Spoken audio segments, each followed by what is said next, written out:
Warlung's Immortal Portal comes to mind, maybe because it's recent, but it was definitely a project where I had to step outside my comfort zone. We recorded guitars first, the final guitars, and then we moved on to drums and so on. But again, I'm proud of that one because it was a good exercise in stepping out of my comfort zone and being able to learn and grow, just doing things in a different way. My career path has been kind of a strange one.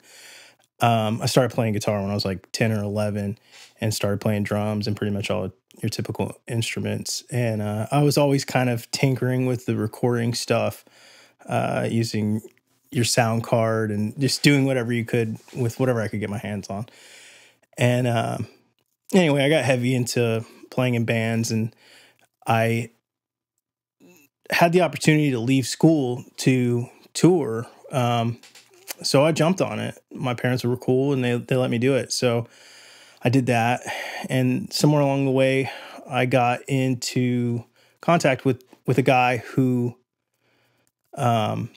just recently bought a studio, a turnkey studio. So he was working a normal job, didn't have time to actually work in it, as much as he would like. And so he just let me kind of run with it. So I learned a lot, just experimenting, had a ton of friends in bands. And so I was able to try things out, see what worked, see what didn't. And he taught me a lot. I mean, he really did. When he was available, he would come out and just kind of show me the ropes. I did that for a long while. I worked some regular 9-to-5s throughout the next few years, still playing in bands and stuff, and really focusing on my own band, recording freelance, sometimes traveling to record bands and whatnot. But I got an opportunity about 6 or 7 years ago. A guy was starting up a studio and he needed a chief engineer, Blackbeard Recording here in Houston.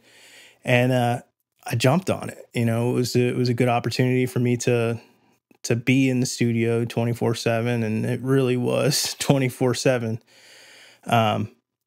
But about a year ago now, we decided that, it was time to go freelance, and it's what I've done.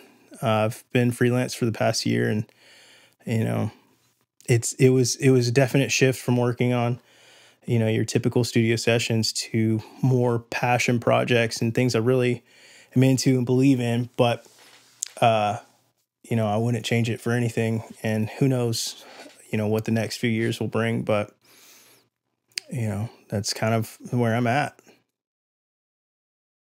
My setup. I am currently running a hybrid setup. I do use a ton of plugins, but I use my hardware whenever I get the chance, for sure. My interface is an Antelope Orion 32 Plus. It has all the I/O I could ever want, and it's expandable. It has hardware EQ and compressor emulations that are the best I've ever heard. I have various preamps that I record with, but also have them set up so that I can basically reamp through them. So any signal I can run back through, like say the EQ on the 273. My hardware compressors that get used pretty much on every project. For monitors, I use the Focal Solo 6 BEs. I use the X-Touch 1 to control my DAW. After working on a console for so long, I was missing that tactile feel. I use the SPL 2381 monitor and TalkBack controller, again replacing some of the features from a console. I think that one of the main reasons my clients like working with me is because I'm very detail-oriented. I leave no stone unturned. I often catch things that most people miss. I'm not one to let things slide. Bounce Boss has integrated into my workflow seamlessly. I'm able to upload a mix. The client can then listen to it anywhere and make notes. Bounce Boss keeps them organized. And, it's really just cut so much time from the emailing back and forth and risking sending clients emails having not been paid. This way we don't release anything and they can listen to everything. My favorite feature besides just being able to use the service in general, is level match. Using level match, I'm able to show the client the damage that can be done when we, participate in the loudness war and try to jack the volume up as much as possible. We're destroying the sound of the mix for the sake of volume. And nowadays it's not so necessary, and we can actually show them, the tonal difference.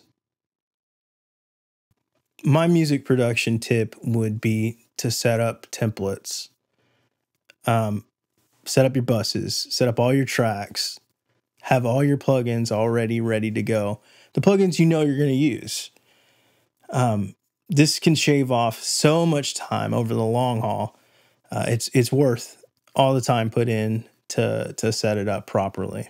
A benefit of that is while you're setting it up, you really get to think about your process and why you're doing certain things. And it'll help you eliminate things that you don't typically use.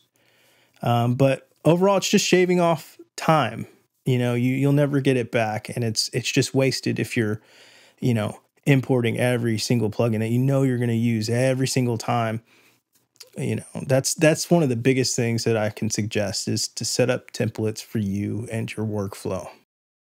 My advice to anyone looking to hire an engineer, be it mix, master, or whatever, if they're using Bounce Boss, that's already a step in the right direction, because they've given the process some thought, and they want things to be convenient and to go smoothly. But I think the most important thing that you can do is find somebody who has the sonic style that you're looking for. Someone that you can trust to be basically another member of your team. My clients have had an overwhelmingly positive response to using Bounce Boss. It's organized and very professional. To the client, the more professional you appear, the more they'll trust you in your decisions. My clients have come to expect professionalism and passion. I treat every project as though it's my own personal project. I carry the weight of that with every decision that I make. We're in it together. We are a team, and we're just trying to make the best art that we can.